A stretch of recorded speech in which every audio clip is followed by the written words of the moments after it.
Ma a gaya wa ɗan yau. To wai wannan lafiya wai me a jiki na duk inda ya gani sai ya kama gudu.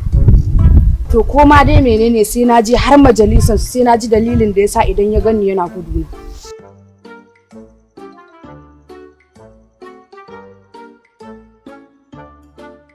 Wallahi nake gaya ma an ka tafi yan rake in ka bi ta bayan yan rake ayyo Allah wallahi shiga santi kai Salamu alaikum. kaga yadda muka da shi kuwa Salamu alaikum. wato kada ga Wallahi Allah.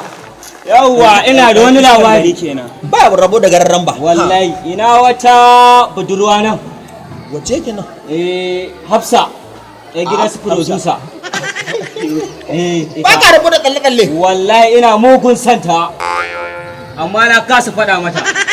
kaji shashasha kaji shashasha to kai idan ban da abinka ka ganta kana so ai kai ka faɗa mata kana zuwa ka tare ta kace to kai Hamza kalbi na cike yake da kaunarki saboda haka Hamza di yanda za a yi za a kai goro akai mari zan yi wamre ke ko ka gani shine ya daya ban kaura abin da aka ce mata kai za ka yi sai ka ce ba namiji ba zai na hanyar farfado yake ko sai ka duba da amgani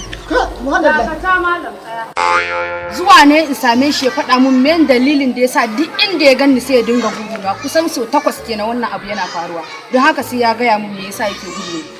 yo kai idan ban da abinka ashe haka kake kintuma da gudu in ka ganta ki Hafsa kwantar da hankalinki insha Allah yanzu komai ya zo ƙarshe kai dama haka kake mana sai ka babu kunya a karkarin nan tamu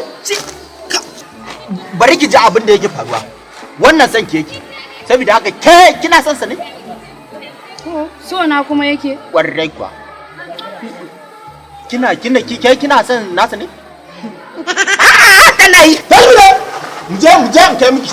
mu je mu kai miki shi mu je yi nan